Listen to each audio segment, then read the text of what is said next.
Le JT Sport sur iTélé avec François Pinet. Bonsoir François. Bonsoir. Et on parle de France-Russie qui aura lieu demain soir. Les Bleus retrouvent le Stade de France pour la première fois depuis les attentats. Ah oui Romain, on va voir ces images ramenées par nos équipes qui étaient sur place pour suivre le dernier entraînement de l'équipe de France à la veille donc de ce France-Russie. Les Bleus qui retrouvent le Stade de France, là où il y a eu évidemment cet événement tragique le 13 novembre dernier. Beaucoup dans ce groupe actuel étaient présents, un moment qui a marqué les joueurs, même si eux le disent en conférence de presse, ils évitent de parler de ça, mais ils y ont forcément pensé au moment de fouler cette pelouse. On va écouter le sélectionneur Didier Deschamps, comment il vit ce moment très particulier. Est-ce que ça a changé ton rapport avec ce lieu? Est-ce qu'il y a toujours le même enthousiasme à venir ici?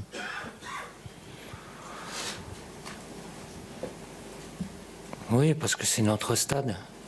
Mais je ne vais pas oublier, comme personne n'oubliera. Jusqu'à un moment, c'était souvenir que de bonheur.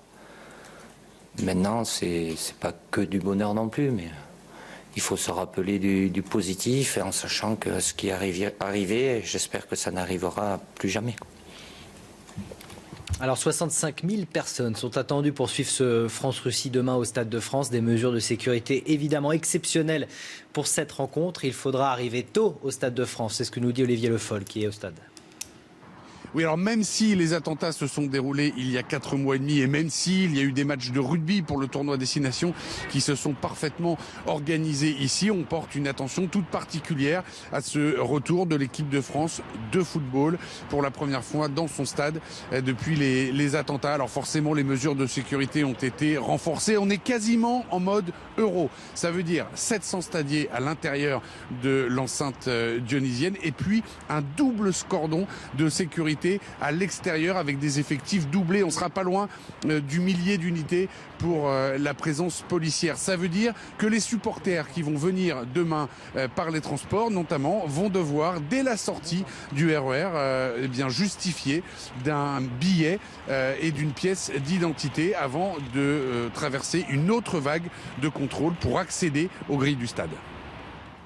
Alors retour au sportif avec la composition d'équipe qu'alignera Didier Deschamps. On rappelle que c'est le dernier match avant la liste de Deschamps pour l'Euro le 12 mai avec 6 changements par rapport à l'équipe de France qui a battu les Pays-Bas vendredi. On retrouve Loris dans les buts et capitaine, Sagna à droite, Sakho en défense centrale aux côtés de Varane plutôt que Koscielny. Kanté va être pour la première fois titulaire, N'Golo Kanté au milieu de terrain. Et puis on suivra la performance d'Anthony Martial et d'André-Pierre Gignac qui a peut-être sa place à jouer pour l'Euro demain soir. Et puis François, vous nous dites que Zlatan Ibrahimovic sème le trouble sur son avenir au PSG? Oui, alors il est actuellement avec l'équipe de Suède pour jouer les derniers matchs amicaux avant l'Euro.